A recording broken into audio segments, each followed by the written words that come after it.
In a small, dimly lit room in ancient Greece, a man once enslaved sat teaching philosophers, soldiers, and nobles alike.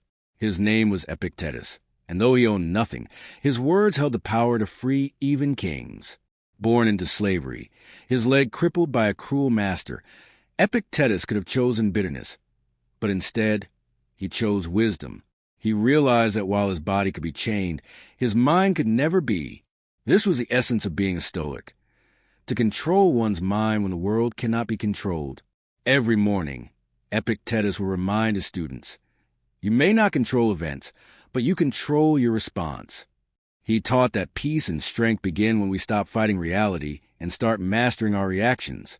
Once, a young man came to him in tears, angry at a friend's betrayal. Epictetus listened quietly, then said, if someone wrongs you, they act according to their own understanding. You cannot control that, but you can choose not to let their ignorance disturb your peace. The student was silent, realizing that freedom lies not in changing others, but in mastering oneself.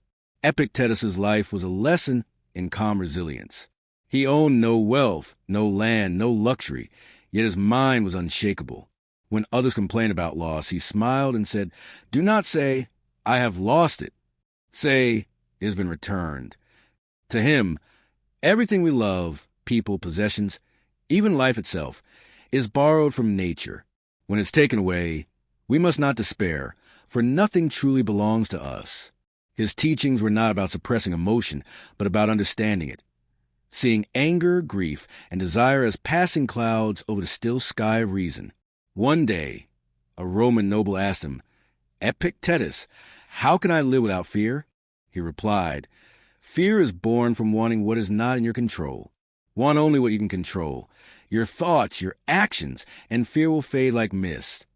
That single lesson changed the noble's life, and it still changes lives today.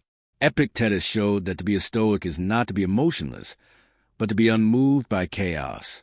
It is to walk calmly when others panic, to think clearly when others rage, and to find meaning in struggle instead of complaint. His philosophy wasn't meant for scholars alone. It was for anyone trying to live with peace in a turbulent world. As his students once asked him how to live wisely, he said simply, first, say to yourself what you would be, and then do what you have to do. Those words remain timeless, because the Stoic path is not about perfection, but practice. To be a Stoic, as Epictetus lived, is to remember, you don't control what happens, but you always control what you become.